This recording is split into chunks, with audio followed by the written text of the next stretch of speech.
Digital video extension versus resolution. What does the video consist of? I will tell you about technical details. The good thing about Premiere is that it does whatever you decide. Compared to Final Cut X, it doesn't have its own hardwired opinion that can't be changed. Premiere doesn't solve some of the problems for you. The result depends only on your skills and abilities. First, container is an extension as MOV, MP4, MXF, etc. We can put our videos in it. Each container has certain features. For example, you can write any formats, which is good, any existing codecs of any resolution, frame rate, etc. In the MOV container, you can only record the H.264 codec in the MP4 container. MXF also has its own codecs and settings. Second, resolution is the number of pixels horizontally and vertically. For example, you can find the video in Project, click right mouse button and then Properties in order to see the video resolution. Then we will see its image size. There are such formats as HD 1280 to 720, SD 720 to 576, Full HD 1920 to 1080, etc. For understanding the video extension in 2K, we have 2K pixels on the long side, 4K pixels on the long side, etc. Third, frame per second is FPS. A person by its nature sees a continuous action, more and more often 12 FPS. The first movie that was shot on film was 16 FPS. Then sound appeared in the cinema.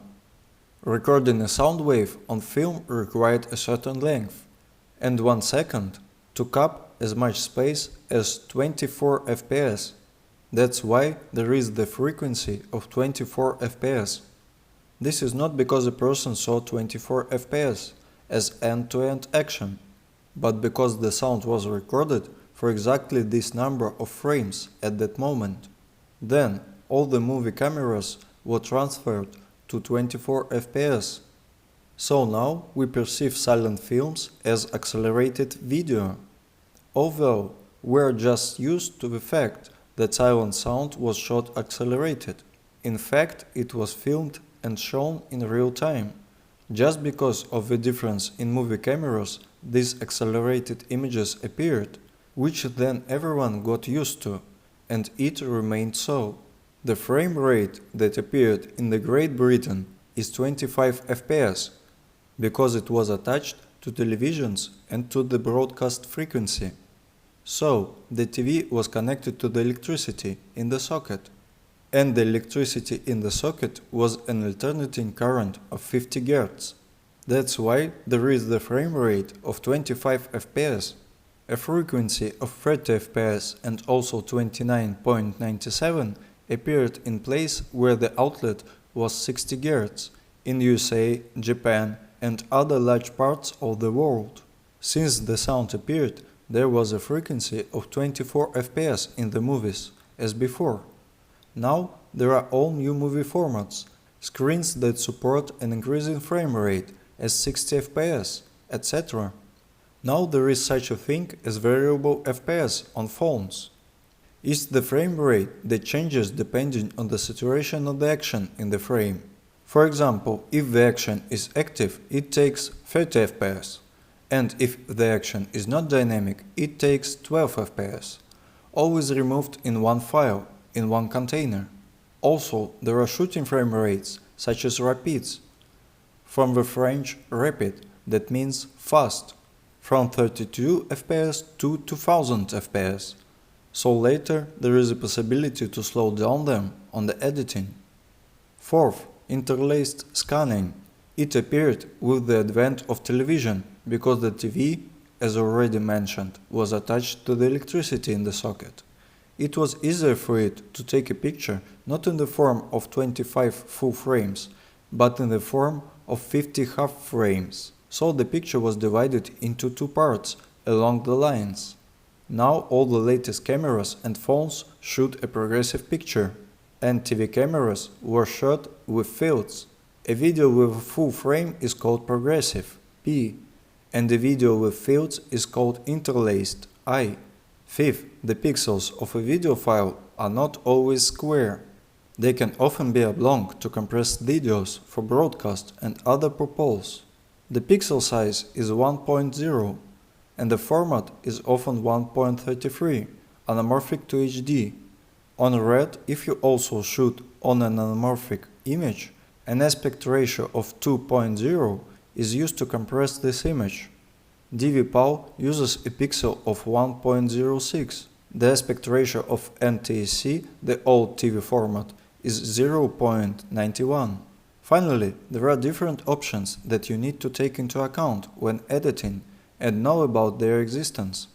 6. The codec, compressor-decompressor, is the algorithm by which the video is compressed or decompressed. We should know about the first codec, that is H264. That is the basis of all video production. All cameras write on it. It's very flexible and customizable. You can choose the bitrate with it. The H264 codec can write any aspect ratio and pixels, anything. Not all codecs can use any formats, so it's used in cameras, on YouTube, on phones. The settings that you have on your phone and on a professional camera are different, but the codec, the algorithm itself, is the same.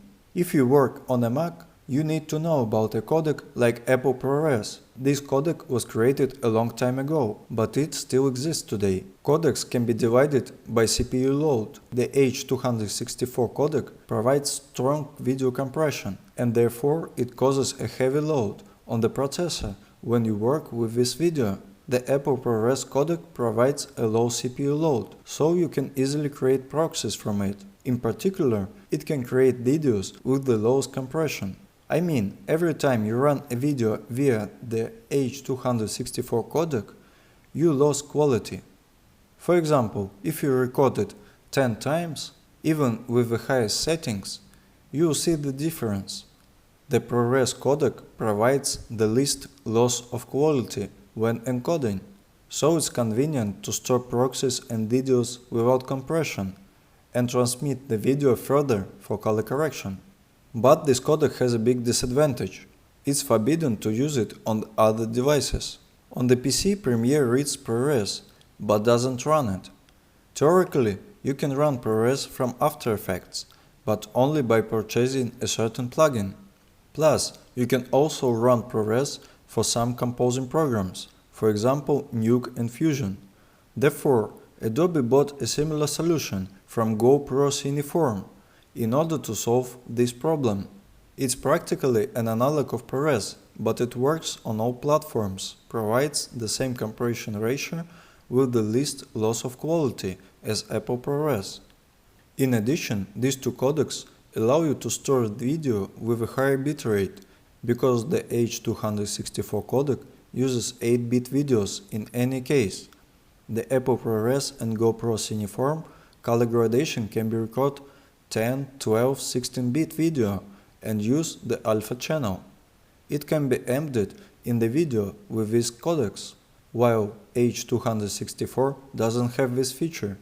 There is also an old version that allows you to do the same thing as ProRes and the GoPro. It's animation codec, but the file will be several times larger. 7th, bitness is a gradation of color. Each color is written as several variables. For example, you have 3 coordinates that describe a color. A color with bitrate of 8 bits has 2 to 8 degrees, 256 variants of the same color. In total, the number of colors will be 256 to the 3rd power. In principle, there is more than enough for most situations. All household cameras and phones shoot 8-bit videos because the human eye can't feel the difference. The difference begins when the material is submitted for color correction. For example, there is bitrate of 256 to the 3rd power.